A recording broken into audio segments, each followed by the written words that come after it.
l'intérêt de connaître son profil, particulièrement pour les élèves scolarisés, connaître le profil neurosensoriel peut amener à un certain confort dans les apprentissages et peut mettre en valeur les aptitudes et les capacités des enfants plutôt que de les contraindre à rentrer dans un moule ou à faire quelque chose qui va tout à fait à l'encontre du fonctionnement de leur système nerveux.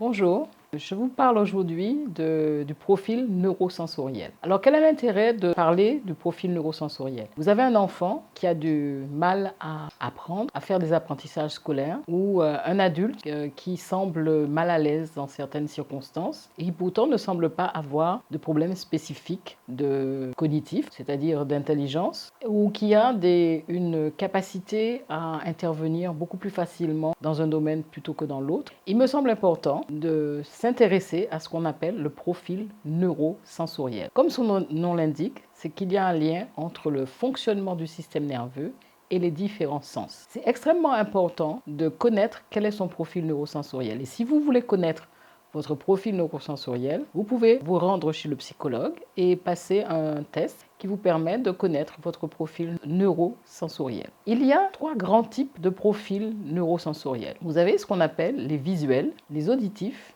et les kinesthésiques. Alors, qu'est-ce que ça veut dire être un visuel, un auditif ou un kinesthésique? Quelqu'un qui est un visuel, c'est une personne qui a beaucoup plus de facilité, d'aptitude à apprendre, à retenir, à concevoir avec le sens de la vue. C'est-à-dire que ce sont des personnes qui sont tout à fait à l'aise quand ils ont affaire à des cartes, à des graphiques, à des frises, à des plans, et qui peuvent retenir très facilement quelque chose qui est écrit au tableau pour les élèves, quelque chose qui est sur un PowerPoint pour ceux qui assistent à une conférence, à une réunion. Maintenant, vous avez des personnes qui sont des auditives, ce qui veut dire qu'elles sont beaucoup plus sensibles à tout ce qui est en lien avec l'ouïe et qu'ils peuvent être gênés quand il y a trop de bruit ou qui peuvent apprendre dès qu'ils entendent une information. Ils ont cette capacité de la retenir avec une très grande facilité. Ce sont des personnes qui ont une oreille musicale et ce sont des personnes qui peuvent apprendre aussi facilement avec certaines musiques. Maintenant, en ce qui concerne les personnes kinesthésiques, ça veut dire kiné, mouvement. Donc, ce sont des personnes qui sont très à l'aise dans tout ce qui est mouvement, donc qui ont besoin de bouger. Ce sont des personnes aussi qui ont besoin d'expérimenter pour apprendre. Donc, ils doivent faire, tester, mesurer pour pouvoir apprendre. Alors, qu'est-ce que cela implique? Cela implique aussi que dans des salles de classe, quand vous avez des élèves qui sont des visuels ou des auditifs, ce sont les élèves qui sont avec lesquels les enseignants sont le plus à l'aise, parce que les kinesthésiques sont les élèves qui ont besoin de bouger pour apprendre.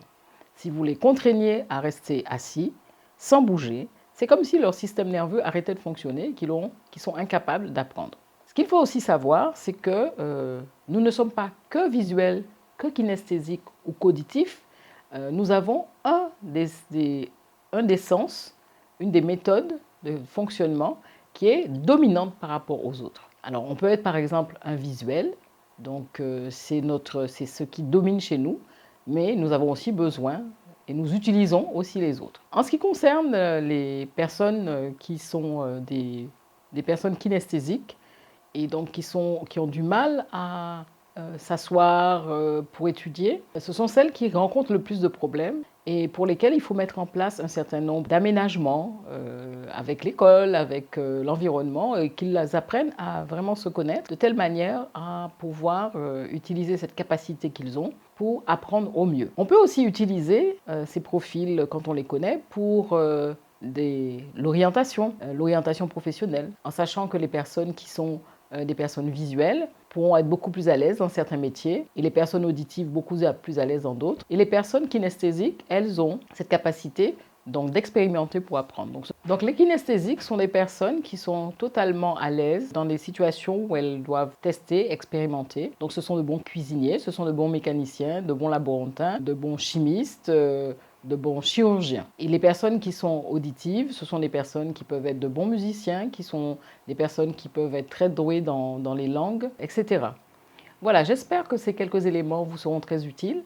Et si votre enfant présente des difficultés d'apprentissage ou des difficultés pour se concentrer, il est intéressant que vous cherchiez à connaître son profil neurosensoriel. Alors, il me semble important de préciser une chose, que vous soyez un kinesthésique, un visuel ou un auditif, vous êtes aussi intelligent, parce que c'est là une des questions qui revient.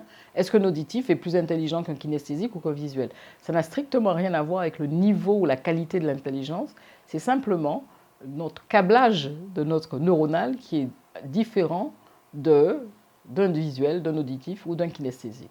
Donc la question n'est pas un niveau d'intelligence, la question est un mode de fonctionnement qui est différent.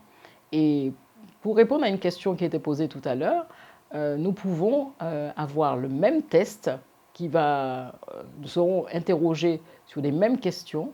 C'est tout simplement notre manière de percevoir l'information et notre manière de traiter l'information sera différente, mais la restitution du contenu sera la même. Ce sera tout simplement la manière dont nous allons percevoir, traiter l'information et nous allons la restituer. À bientôt.